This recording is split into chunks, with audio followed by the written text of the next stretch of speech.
Assalamualaikum warahmatullahi wabarakatuh. Semangat pagi rekan-rekan Salesforce semuanya.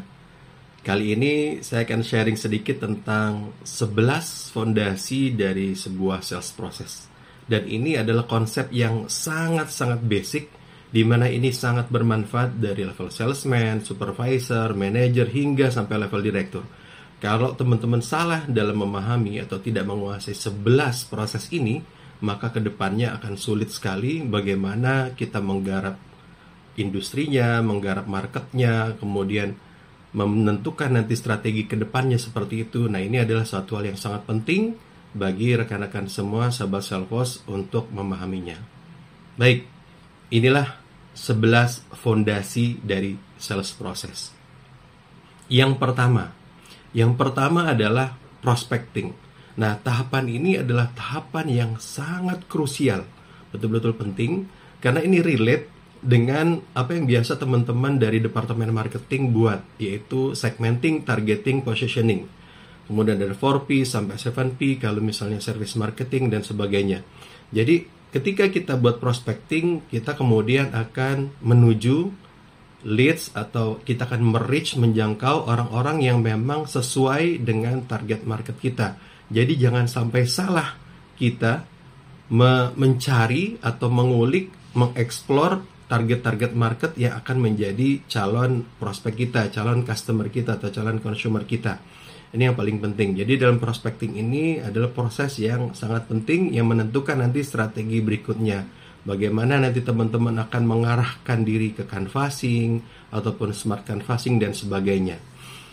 Kemudian yang kedua, tentunya setelah kita dapat database yang akan kita jalani dalam sisi prospecting, kita mengarah ke calon-calon customer kita, calon consumer kita datangi dan kita lakukan greetings atau senyum, salam, sapa melalui mungkin email, WA, DM gitu kan. Kemudian juga mungkin by phone, itu bisa teman-teman lakukan semuanya. Itu dalam proses greetings. Tentunya kita harus mengedepankan tidak hanya senyum salam sapa, tapi juga sopan, santun, dan sabar.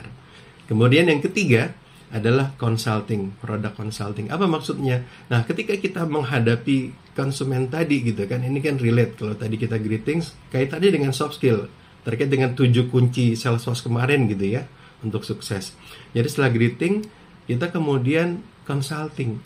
Kita bertanya, kita cari kebutuhan apa yang mereka butuhkan sebenarnya, sehingga kita bisa menawarkan solusi ke depannya. Jadi di sini di dalam ini mungkin ada Q&A dengan calon customer kita atau calon consumer kita, itu yang kita lakukan. Nah, teknik-teknik spin selling sangat dibutuhkan di sini teman-teman semua. Mungkin dalam kelas training atau video berikutnya akan saya bahas lebih khusus lagi bagaimana teknik spin selling itu kita lakukan. Itu yang ketiga. Setelah consulting, sudah tanya-tanya, tahu kebutuhannya, kemudian baru kita mempresentasikan produk kita. Ingat loh, ini produk justru agak di akhir. Setelah prospecting, greetings, consulting, baru product presentation. Ingat ya. Jadi jangan samakan nih kita dengan produk-produk misalnya di pasar malam. Ya, sayang anak. Nih ada baju cocok buat anaknya gini. Enggak. Kita justru tanyakan dulu ke customer kita, ke prospek kita, ke consumer kita, seperti apa kebutuhannya, baru kita berikan solusi berupa produk.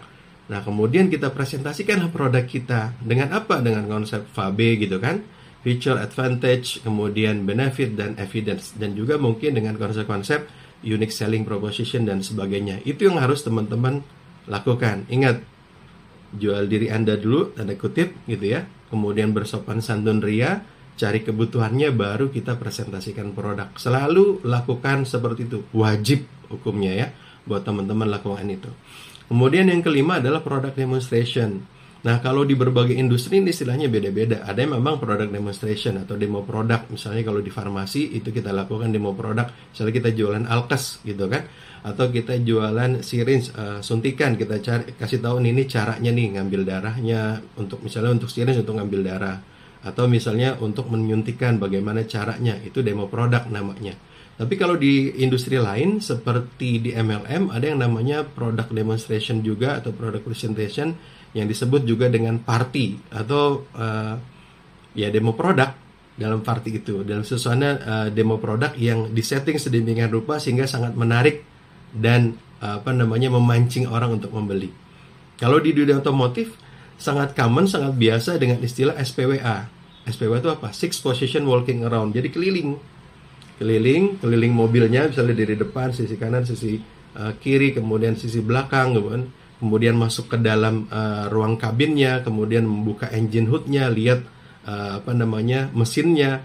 Nah, itu adalah bagaimana mempresentasikan produk di otomotif itu dengan SPWA. Atau kalau misalnya produk jasa atau produk yang intangible, agak sulit kita untuk mendemokan langsung secara instan, itu biasa kita melakukan produk testimoni. Nah, ini mungkin bergerak di industri jasa seperti asuransi gitu kan, kemudian jualan herbal atau obat, kita tunjukkan dengan hasil-hasil jurnalnya, risetnya dan sebagainya. Itu produk testimoni.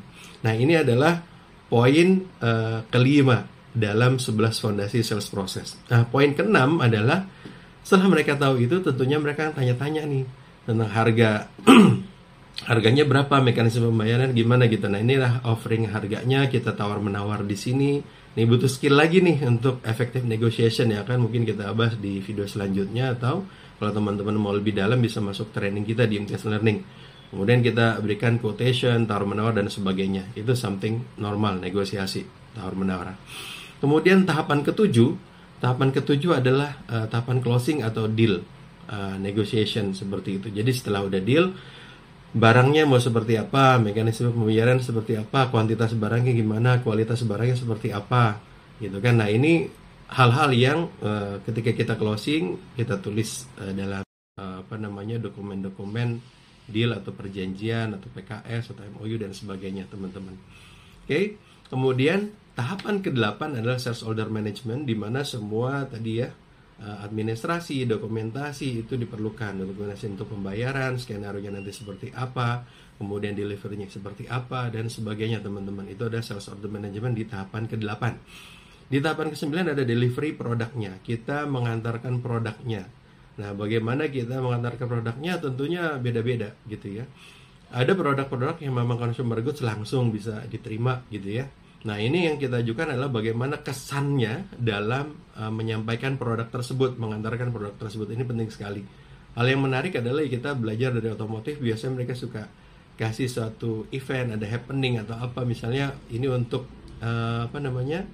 hadiah pernikahan atau hadiah anniversary atau hadiah ulang tahun, kemudian dikemas sedemikian rupa sehingga si customer menerima produk tersebut gitu ya, user maksudnya. User yang memakai produk tersebut, mobil tersebut akan senang sekali karena ada happening, dan ini sangat berkesan, sangat berkesan, dan ini sangat penting karena kadang-kadang hal-hal ini melebihi apa yang dinamakan harga tadi. Jadi value above the price gitu, teman-teman. Ya, walaupun harganya sedikit mahal, tapi kan ada value yang lebih di sini, kemudian customer sangat ingat sama kita sehingga kita akan tadi berimpact pada tahapan selanjutnya, yaitu tahapan ke-10, yaitu follow up. Follow up ini kaitan eratnya dengan CRM sebenarnya. Jadi setelah produk dibeli, kita kontak, gimana Bapak Ibu dengan produk kita, apa kesannya ketika memakai produk ini. Nah, ini kita lakukan kesan-kesan ini sehingga mereka akan memberikan feedbacknya pada kita, either itu positif atau negatif, kita terima gitu kan, kita terima, kita jawab dengan baik. Kemudian yang paling penting adalah bagaimana kita cari referensinya. Jadi mungkin ketika tanggapannya positif, kita minta referensinya gitu kan. Itu tidak hanya sehari 2 hari setelahnya, tapi berapa bulan setelahnya dan sebagainya. Ini kita bisa dalami di training-training berikutnya di MTS. Kemudian baru yang terakhir, tahapan evaluasi. Jadi seberapa upaya kita, effort kita merasa bahwa udah maksimal nih, udah keren nih setiap tahapannya, tetap kita perlu evaluasi.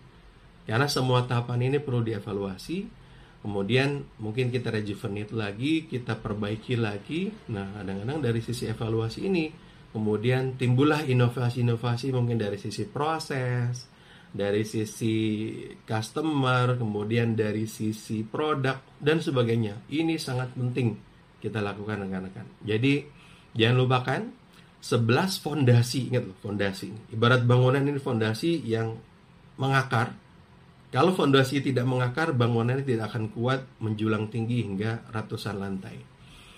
Demikian teman-teman dari saya terkait dengan 11 fondasi sales proses.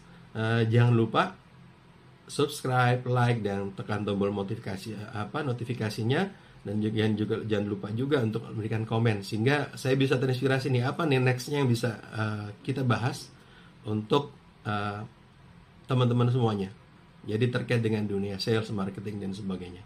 Baik rekan-rekan semua, sobat Salesforce, demikian dari saya.